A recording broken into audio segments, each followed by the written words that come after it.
Dit is een BNR podcast. This is BNR News Radio. Jan Postma, dwars door de States. Met nog 2 weken te gaan tot de verkiezingen spreken we elke dag in de Daily Move met correspondent Jan Postma over de verhalen die hij op zijn roadtrip in de Verenigde Staten optekent. Jan, welkom. Ja, hey Liesbeth. Ja, je was eerder in Michigan, in de stad Detroit. Nou ja, die stad kennen we van veel problemen en veel armoede. Hoe was het daar nu? Nou, Detroit was weer een beetje opgeknapt. Dat blijft wel een stad met een rauw randje hoor. Maar ik was daar voor het eerst in 2006. Toen nam ik daar een keer een verkeerde afslag. Stond tussen de uitgebrande huizen, de ruïnes van fabrieken. Veel zwervers ook. Ik schrok toen echt. En nu, elke keer als ik daar kom, zie ik weer iets dat is verbeterd. En het symbool daarbij is voor mij Michigan Central. Het oude centrale station. Dat is een heel hoog, ooit ook heel mooi oud gebouw. Dat sinds de jaren 80 al leeg stond. Uitgebrand was, dichtgetimmerd. Als een soort donkere schaduw hing dat boven die stad, want je zag het vanuit elke hoek. En dat is nu opgekocht door Ford. Die hebben er een mobiliteitscampus van gemaakt. En het ziet er echt fantastisch uit nu. En nu is dat dus echt een soort... het voelt als een soort renaissance op dat stukje van Detroit. Mm-hmm. En ja, voor Detroit zijn deze verkiezingen ook een keuze tussen benzine of elektrisch natuurlijk. Trump die wil benzine, Democraten zit meer op het groene. Dus en dat is iets wat hier bijvoorbeeld op die plek daar bij Michigan Central ook bekeken wordt. Want ja, in Detroit maken ze die keuze al. De auto-industrie is er al mee bezig. In een start-up hub New Lab bijvoorbeeld, dat zit bij dat Michigan Central. Daar zitten meer dan 100 start-ups die zich allemaal richten op mobiliteit en de toekomst. En ja, hier wordt echt de weg bereid voor Detroit van Motor City naar Mobility City. This is a company called Intermode. They're based here at New Lab. They're an autonomous robotic delivery company. They have done a lot of different things, but they're working on a pilot here where they're literally doing last mile delivery for groceries and food and medicine to the surrounding neighborhoods. This is a company that's doing battery safety and storage, ESSPI. It looks like a fridge, but there are batteries inside. It does. This is their early prototype. They're doing now full trucks for electric battery storage, lithium-ion battery storage. Ik word rondgeleid door Rich Foley van Airspace Link. Dat is een van de bedrijven die hier in New Lab zitten. En zijn bedrijf wil de Google Maps van de droomvlucht worden. Alle droomverkeer in kaart brengen dus eigenlijk. En New Lab is voor hen, maar voor elke start-up in de mobiliteit hier een ideale plek. Want alles is hier, zegt hij. Here they get to share resources.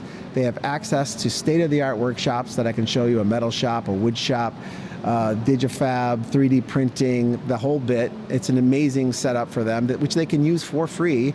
If they need support, we have teams here that can help them. Show me more. Yeah, let's go.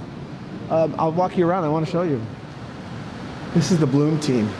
Let me introduce you really quick. Bloom is een start-up die alle infrastructuur voor fietsfabrikanten wil samentrekken, zodat verschillende merken bijvoorbeeld dezelfde onderdelen of fabrieken kunnen gebruiken.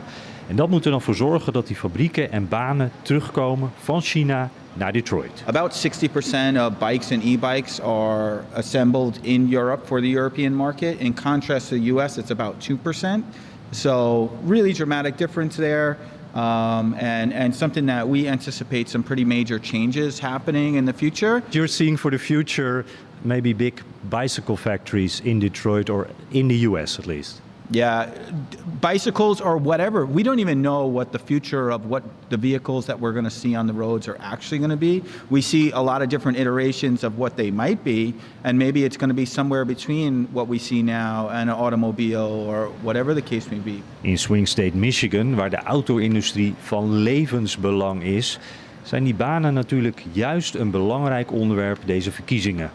Ook Rich Foley denkt dat innovatie meer bedrijven, meer fabrieken en dus ook meer banen gaan brengen in Mobility City Detroit. What's happening is that these satellite industries are popping up around these new technologies that I think are going to show that there's huge opportunity. You saw it with Bloom downstairs. They're bringing manufacturing jobs to Detroit that were once in China or that were once in other states. because they're leveraging the engineering mindset that happens here in this city. And that is just going to change the way that we all work. And I think it's going to attract new jobs. Yeah, that's really interesting because when you hear Donald Trump, he says, all those batteries that are made for those EVs, they're all made in China. All those jobs are going abroad. But at the same time, when I come here, people are saying we're bringing back manufacturing to Detroit, to the US. That's a really different approach of that story. Yeah, I think there's currency in creating fear of the future. I think that there's people who, as you know, there's people who don't see the future as necessarily an exciting thing. It's a fearful thing. It's something that they don't know. They don't know where they fit in exactly. They think that they're going to lose a job, or that they're not going to make as much money, or that they're going to be pushed out, or they don't have the technology skills to continue to advance. And there's no question that some of these technologies are going to replace human workers. That is just a reality of what's happening as we grow more efficient. That said, everything that comes in has to be manned and operated and controlled by a human. Nothing is just completely on its own. So there's training that has to happen, and there's new opportunities that come along with it.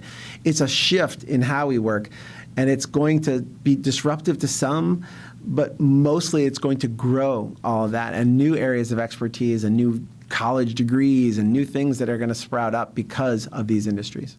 Ja, en dat was een bijdrage van Amerika-correspondent Jan Postma. En je hoort hem in de Daily Move tot aan de verkiezingen elke dag. Dwars door de States wordt mede mogelijk gemaakt door Enterprise Car Sharing en Rental. Huren, delen, leasen.